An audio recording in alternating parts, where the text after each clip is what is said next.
Hi, welcome to Geek Max, everyone. We are going to review 1996 AMC8. Let's jump into question number one. How many positive factors of 36 are also multiples of 4? Right, so we can find the factors of 36, we can find the multiples of 4. I'm just going to go and find the multiples of 4, that's easier. So multiples of 4 will be 4, 8, and we just need to write till 36, right? Not more than that. So 4, 8, 12, 16, 20, 24, 28, 32, and 36.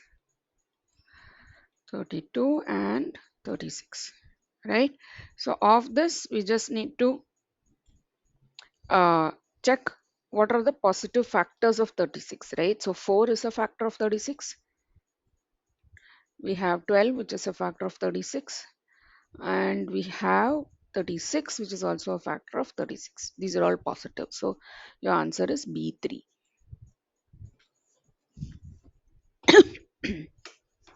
Excuse me. Now going to the next question. Okay, Jose, Tu and Karim each start with the number 10. Jose subtracts 1 from the number 10, doubles his answer, and then adds 2. They want to find the largest answer, so let's just work this out. Yes, second. Yeah. So for J, we will have 10 minus 1 into 2, then plus 2. So this is going to give 20, right?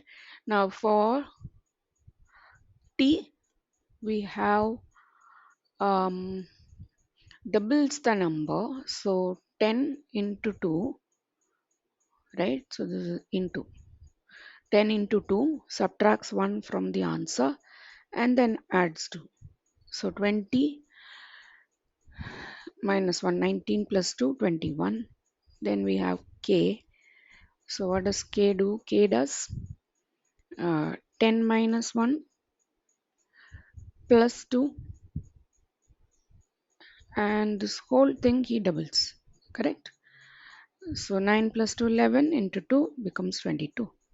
So the highest answer is with Kareem, K. Go to question 3.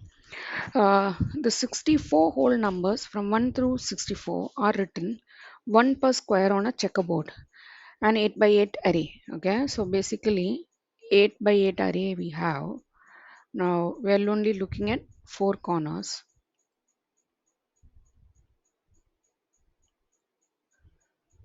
So I'll write 1 here, I then write 8 here. 64 will be here. Okay, so what will be here, right? So it will be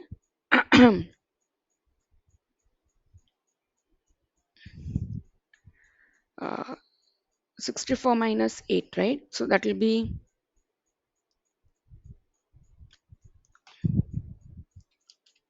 a second.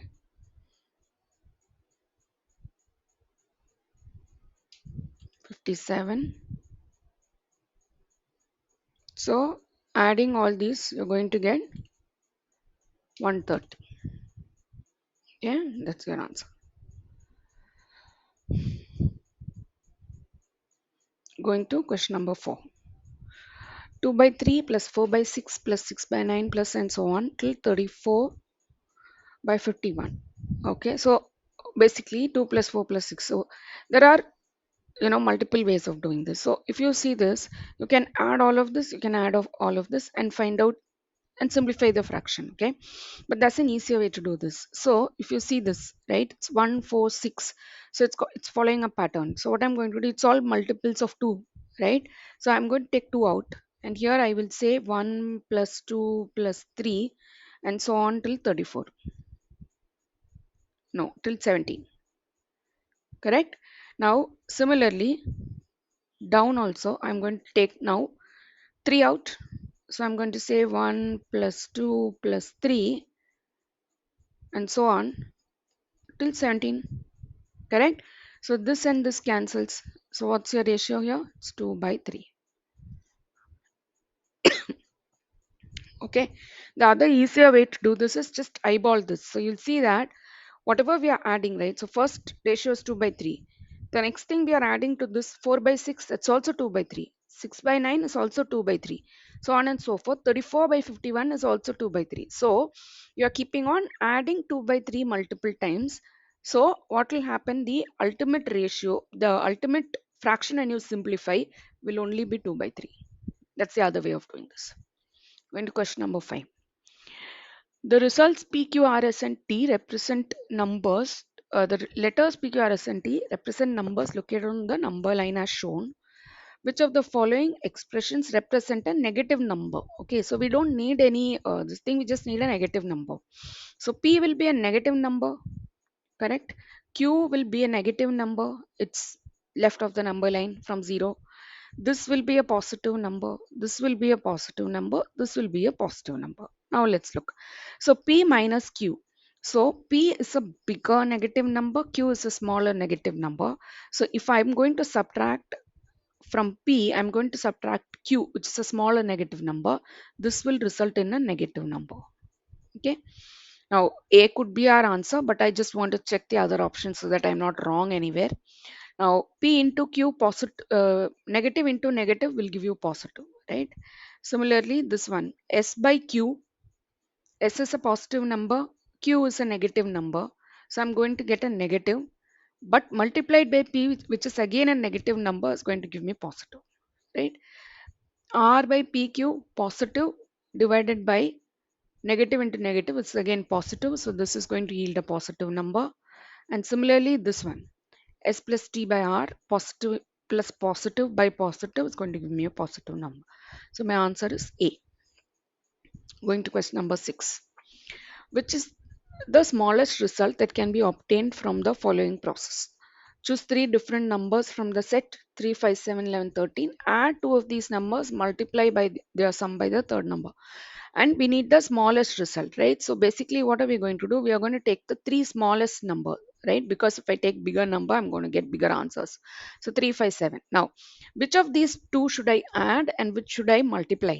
Now, if the multiplication factor is the highest, right? If I multiply a number, it will be giving me a higher answer than by adding. So I'm going to add the two bigger numbers and then multiply by the smallest number because I need the smallest result. So I'm going to say 7 plus 5 into 3. Okay, so it's 12 into 3, which is 36. That's your answer. Going to the next question. Brent has goldfish that quadruple, become 4 times as many every month. And Gretel has goldfish that double every month. Okay, so we'll say initial month as month 0. Okay, then we'll have followed by other months.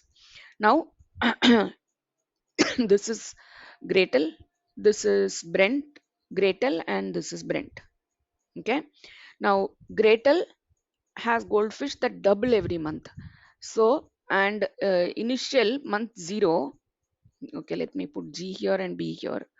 And in initial month, I'm just going to say Gretel has Brent has 4 and Gretel has 128 goldfish, right? So in the first month, now Gretel has goldfish that double every month. So 128 will become 256. 256 will become 512. 512 will become 1024. And this will become 2048 and so on and so forth. Let's see how much we need. And Brent has goldfish that uh, becomes 4 times, right? So 4 fours are 16, 16 fours are 64, 64 fours are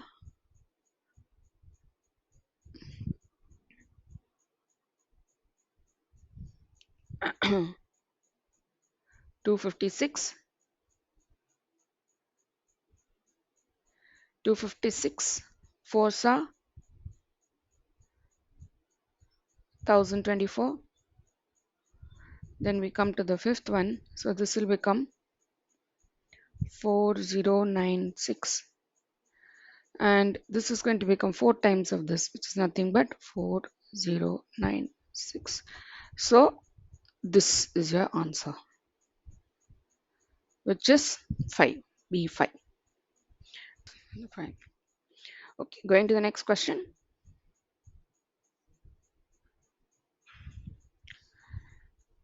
Points A and B are 10 units apart. Okay, so A, B.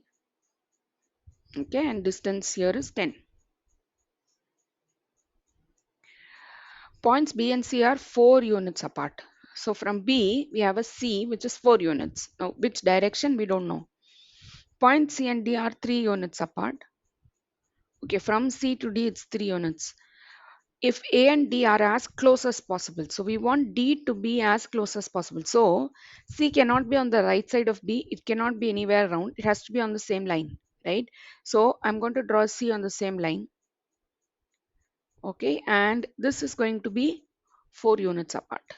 So this will be 4. And C and D are 3 units apart. So I'm going to draw D this side. Okay, so now this is going to be 3. Let's make it slightly bigger. So it's now if this is 3, then this is what will give you the shortest distance of AD, right? Anywhere this line goes, D is anywhere else, this line is going to be longer. So this line is 3. That's your answer.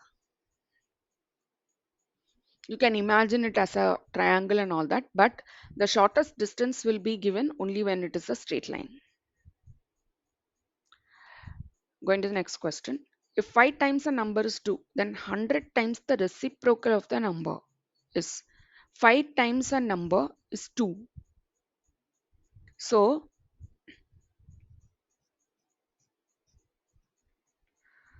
the number is 2 by 5, right? Because 5 times of this number is 2. So now we have to say the reciprocal, then 100 times the reciprocal of this number. So the reciprocal of this number is 5 by 2. We have to multiply this by 100. So this is going to be give me 50, and my answer is going to be 250. Go to the next question. When Walter drove up to the gasoline pump, he noticed that his gasoline tank was 1/8 full.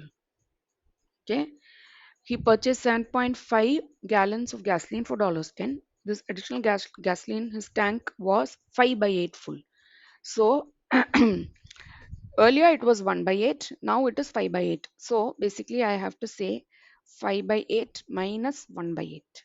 Okay, will give me how much is the tank's has fuel now, right? So which is nothing but 4 by 8. It's nothing but 1 by 2. So half tank is filled by 7.5 gallons of water. Sorry, fuel. So half tank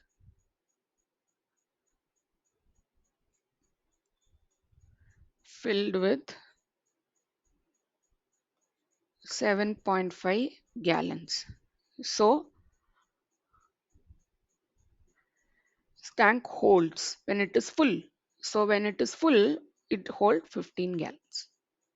Just 7.5 into 2, right? So answer D. I think we have covered the first 10 questions.